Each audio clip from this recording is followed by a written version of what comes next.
was that your first time seeing African people? Yeah, that was the first time. What was that like for you, coming from Europe where it's just all white people, right? Yeah. What's that experience like?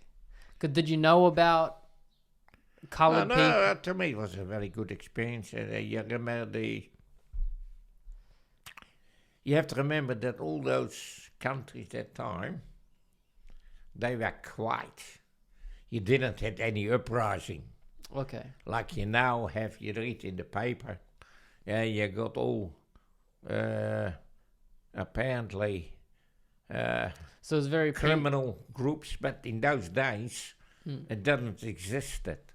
Now, there might be a little bit, but hardly any noticeable. Why do you think it doesn't exist? It didn't exist back then.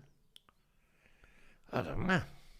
It's just today, if you look today, the trouble today in the world, there's never been like that before.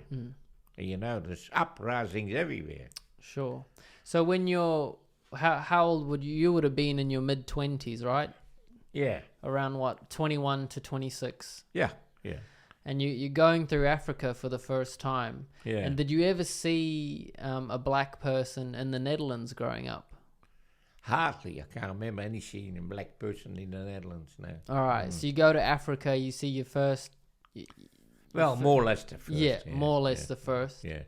And then what was that like? Could you communicate with them? Did they speak? Oh, I had no problems with that, mate. No. Was everyone speaking English? Yeah. If you're from Mombasa, that was all English people. Okay. Yeah. All right. Yeah. And then we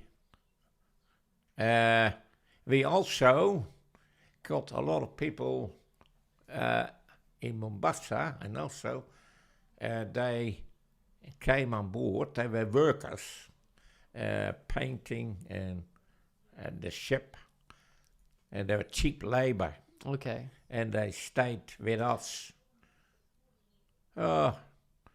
Usually by the time we came back, you know. All right. So Yeah.